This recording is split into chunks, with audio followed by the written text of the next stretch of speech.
To, ga saƙonmu zuwa ga wannan mawaƙi, wato Aminu Ala, wanda mutane suke sani da Alan Waƙa ko?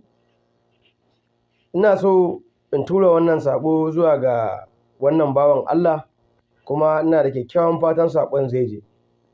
Da farko dai tare da girmamawa,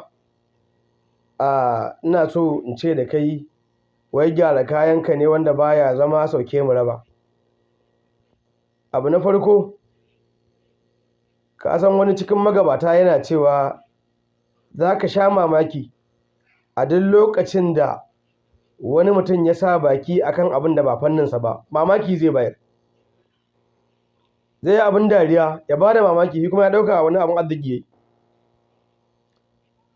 Mutum ne wannan shahararre a harkar waƙa a ƙasar Hausa, ba iya Najeriya ba ka iya cewa an san shi ko'ina. Amma kun ji na yi inkiya na ce me?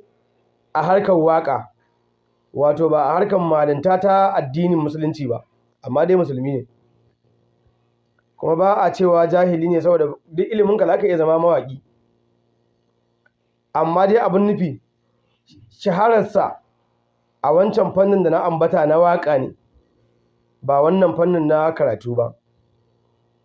To ya kamata Alan Waƙa ya sani, kamar yanda idan ka tara ana taron likitoci masana harkar lafiya, ba za ka sa musu baki ba, don ka san dariya za a yi ma, ka zama ɗan karambani.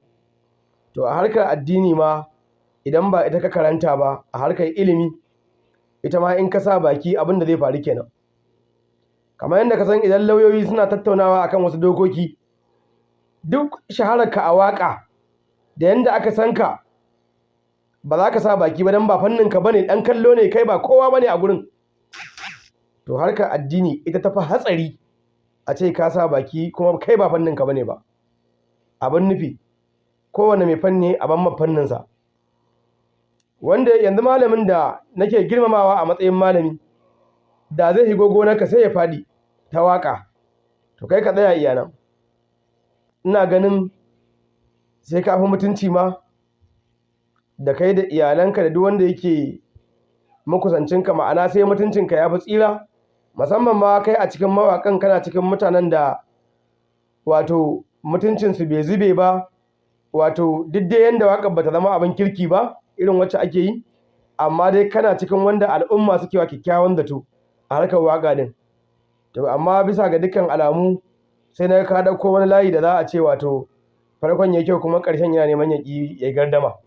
To Allah ya raba mu da mummunan ƙarshe. To zan faɗi kuskuren yanzu.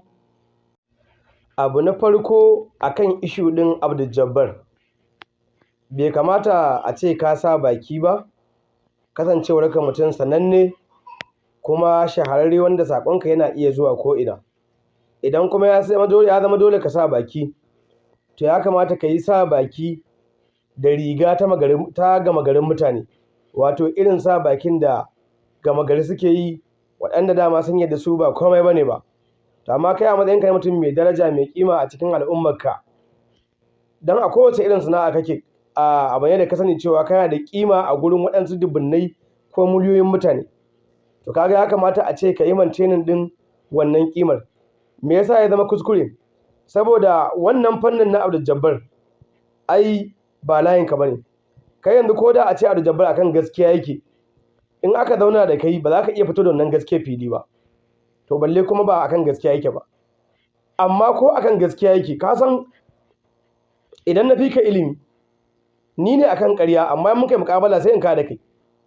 To kai ba ko Abdul Jabbar akan ƙarya, akan gaskiya yake, in aka zo aka ce ƙarya ce wannan gaskiyar ta yi, in aka yi muƙabala ka da kai za a yi. To kuma kai na sa baki a wannan tsarin. Ya kamata ka gane harkar karatun addini, saboda abin da ya so samun rai shine da ka ringa shigo da ƙungiyanci da ɓangaranci na ɗariƙar kaza da kaza da sauransu. Amma kana da iko da ‘yanci kai kowace irin ɗariƙa. Amma abin da nake so bawan Allah nan ya gane shi ne, ita wannan harkar ta Abdul Jabbar harka ce wacce in ma tunda ko kun ɗauka komai wasan kwaikwayo ne, wataƙila kai ka ɗauka shi ma wannan tsarin da aka yi na Abdul Jabbar shi ma wasan kwaikwayon ne, akwai darakta, akwai producer, akwai kaza.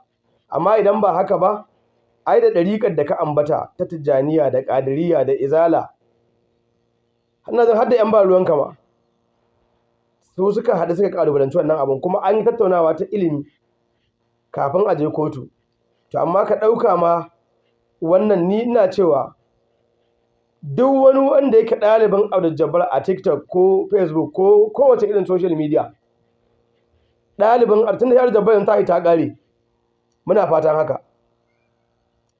Amma dai duk wani ɗalibinsa da yake jin cewa Abdul Jabbar akan gaskiya yake to yanzu ta Abdul Jabbar ta ƙare ya fito ya ɗaga hannu ga ƙalubale sai mu zo mu buɗe live program akan TikTok ko duk inda yake so sai ya fito da gaskiyar tahi mu tattauna ko da ni ko da wani mai irin aƙiyata ko ire-ire na.